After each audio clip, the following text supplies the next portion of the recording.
दुष्काळाची परिस्थिती जाणवते, अल निनोचं संकट आहे म्हणून ह्यांनी सांगितलेलं आहे. पाण्याचं कसं नियोजन केलं जाणार आहे, उजनीत पाणी किती आहे आणि नदीत कधी सोडलं जाणार आहे, काय आव्हान असतं? अल निनोचं संकट आपल्या महाराष्ट्रात यांची जवळीक वाढते एकनाथ शिंदेंबरोबर.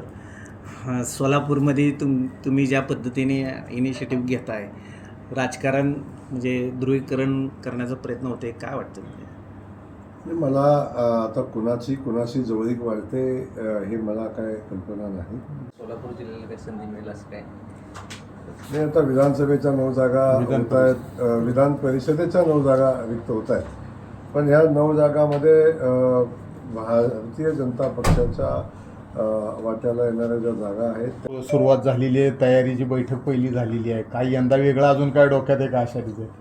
नाही, आपण बघितलं पाठीमागच्या वर्षी आपल्या सगळ्यांच्या सहकार्यानं, प्रशासनानं आम्ही सगळ्यांनी मिळून खूप चांगली वारी करण्याचा प्रयत्न केला. पाठीमागच्या वर्षी पहिलंच वर्ष होतं, वेळही कमी होता, त्यामुळं काही गोष्टी करत असताना अडचणी निर्माण झाल्या होत्या. वारकरी संप्रदायाबद्दल आपण एवढे सकारात्मक असताना आज वारकरी संप्रदाय पंढरपूरमध्ये एक बैठक झाली, ते उद्विग्न आहेत. शरदचंद्र पवार गटाचे NCPचे ज्या पद्धतीने प्रतिगामी घुसखोरी केलेली आहे वारकरी प्रमुख घराण्यांच्या फोटो सुद्धा त्यांनी व्हायरल केलेले आहेत की हे घुसखोरे आहेत म्हणून. 20 त्यात देगलूरकर आहेत.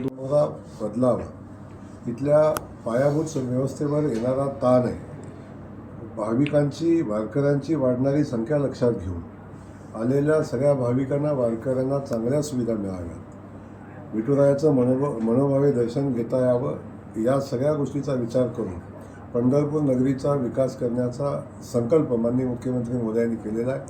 आणि आपण पाहतोय हजारो कोटी रुपये खर्च करून हा कॉरिडॉर उभा करण्याचं काम आता मान्यतेचं काम आता अंतिम टप्प्यात आहे. प्रत्यक्षात त्याला कामाला सुरुवात होईल आणि ही विठुरायाची नगरी एक विकसित नगरी म्हणून आपल्या सगळ्यांच्या समोर येईल की जिथल्या प्रत्येक वारकऱ्याला आणि इथल्या प्रत्येक नागरिकाला, विठुरायाच्या प्रत्येक भक्ताला अभिमान वाटेल अशा पद्धतीचं पंढरपूर बनवण्याचं जे स्वप्न माननीय मुख्यमंत्री मोदयांनी पाहिलेलं आहे. आणि मला वाटतं त्याला अधिक महत्त्व दिलं पाहिजे. कोण कुठं जातो याला महत्त्व न देता या शहराच्या विकासासाठी जे करता येईल ते करण्यावर लक्ष दिलं.